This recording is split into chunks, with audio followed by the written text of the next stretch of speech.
Bore da, good morning. How are you? And I'm pleased to be here this morning after another busy weekend. Everything's always busy. Have you noticed? I do have some quiet moments, but they're never on the weekend. Friday's often a very quiet day for me, and that's exactly as it should be because that is my Sabbath. Do you take a Sabbath? I know I've talked to you about this before, whether or not you take a day off, and it's really important actually. I might have shared this with you before, but I read, let's be honest, I didn't read the whole book. I read part of a book that was fascinating about saying that the rest day is the first day, and we rest in preparation to do the work of the rest of the week, not to recover from the previous week. And that does something quite interesting to the way of thinking, doesn't it? That whatever day it is that you kind of step down a gear and make a bit of space and perhaps do some things that are less important or less work orientated, that's the day when you're charging yourself ready for the week ahead, not recharging from what you've lost in energy the week before. In reality, it makes very little difference whatsoever, but in practice, as a way of trying to live my life, it works incredibly well. I rested on Friday, ready to be great for Saturday and Sunday, and it's a mindset that works.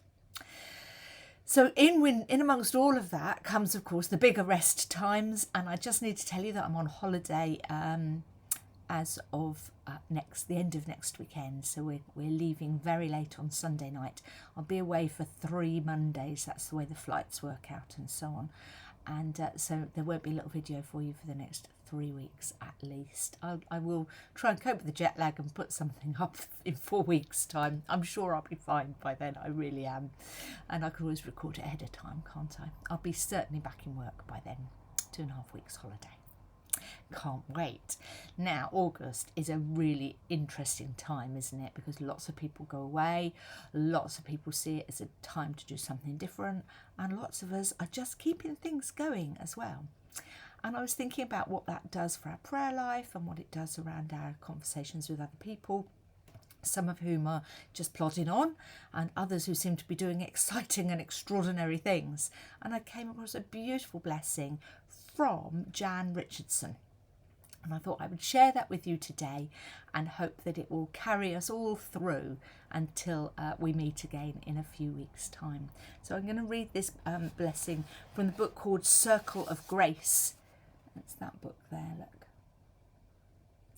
And it's a blessing for the ordinary. There's nothing ordinary about life, is there?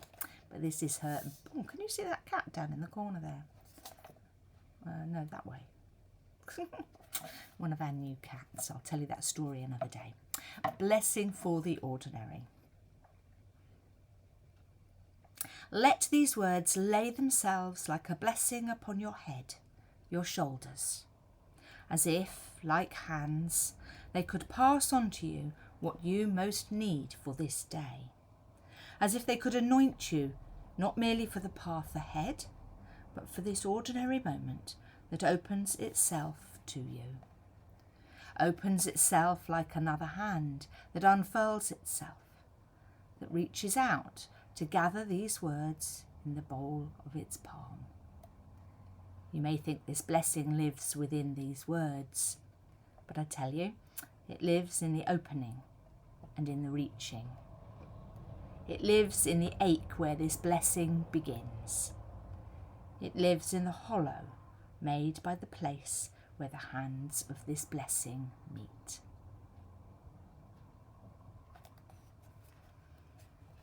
I offer you God's blessing over the next few weeks and hope that the summer continues to unfold with the plans that you have for it. And I will see you very soon. Lots of love and God bless. Bye-bye.